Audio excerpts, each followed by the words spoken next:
மேரேஜுக்கு முன்னாடிலாம் நம்மளுக்கு தலைவலியே வராது. சின்னதா கூட வராது. ஆனா எப்படி தான் தெரியல, இந்த மேரேஜுக்கு அப்புறம் எல்லா வலியும் வந்துடுது. அந்த மாரி தான் இன்னைக்கு மார்னிங் எந்திரிக்கும்போதே பேக் பெயினோட இருந்துச்சேன். அதுக்கப்புறம் டீ போட்டு குடிச்சிட்டு, அப்புறம் டிஃபனுக்கு அவல் பண்ணி சாப்பிட்டாச்சு. அப்புறம் மதியம் ஒல வச்சுட்டு, சாப்பாடு செஞ்சுட்டு, அதுக்கப்புறம் இன்னைக்கு கீரை இருந்துச்சு. அந்த கீரையில குழம்பு வச்சிரலாம் அப்படின்னு சொல்லிட்டு, கொஞ்சம் பருப்பு கழுவி எடுத்துக்கிட்டேன். அப்புறம் வெங்காயம், தக்காளி, பூண்டு, பச்சை மிளகாய் இதெல்லாம் கட் பண்ணி வச்சு, அதையும் போட்டுட்டு, அதுக்கப்புறம் கீரையும் கட் பண்ணி வச்சிருந்தேன். அதுவும் 2 வாட்டி நல்லா வாஷ் பண்ணிவிட்டு, அதுவும் நம்ம குக்கரில் போட்டு தேவையான தண்ணி, அதுக்கு எவ்வளோ தேவையோ அந்த அளவுக்கு தண்ணி, கீரை இருக்கிறதுனால ரொம்ப தண்ணி வேண்டாம், ஓரளவுக்கு கரெக்டான தண்ணியை ஊற்றிட்டு ஒரு 3லேருந்து 4 விசில் வர வரைக்கும் வச்சு எடுத்துக்கிட்டேன்.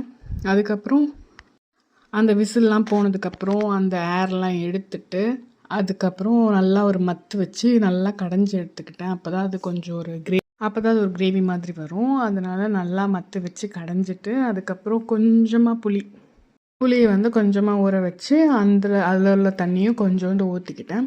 அதுக்கப்புறம் கொஞ்சம் தண்ணி ஊற்றிக்கிட்டேன். எனக்கு கொஞ்சம் கிரேவி மாதிரி இருந்தால் போதும். அதனால கொஞ்சம் தண்ணி மட்டும் ஊற்றிட்டு, அதுக்கப்புறம் கொஞ்சம் மஞ்சளையும் போட்டு அதையும் இது பண்ணிவிட்டு அடுப்பில் வச்சு கொதிக்க வச்சாச்சு. அது கொஞ்சம் கொதிச்சதுக்கப்புறம் தாளிக்கணும். எப்பயும் போல் என்னென்ன போடணுமோ அதுக்கு வேண்டிய எல்லாத்தையும் போட்டு தாளித்து ஊற்றி கொஞ்ச நேரம் அந்த தாளித்ததுக்கப்புறம் லைட்டாக அந்த மேலே கொஞ்சம் தண்ணி வரும், அது வரைக்கும் மட்டும் விட்டால் போதும். அதோட கீரை கடையல் ரெடி ஆகிடுச்சு. அதுக்கப்புறம் சைட் பை சைடு என்ன பண்ணேன்னா, வாழைக்காய் வந்து மசாலா போட்டு வச்சுருந்தேன். அதையும் ஃப்ரை பண்ணி எடுத்துக்கிட்டேன்.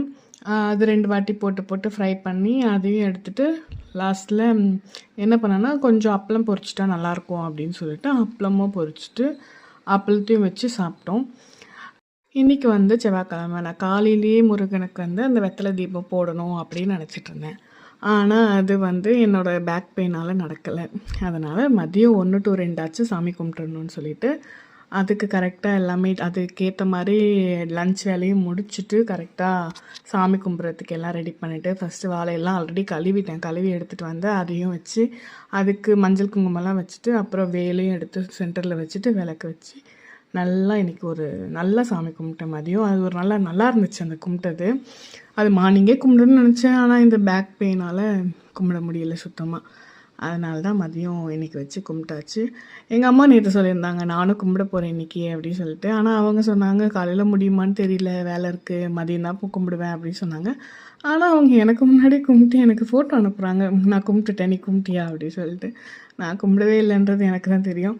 அப்புறம் மதியம் லஞ்சையும் முடிச்சிட்டோங்க. தேங்க்யூ.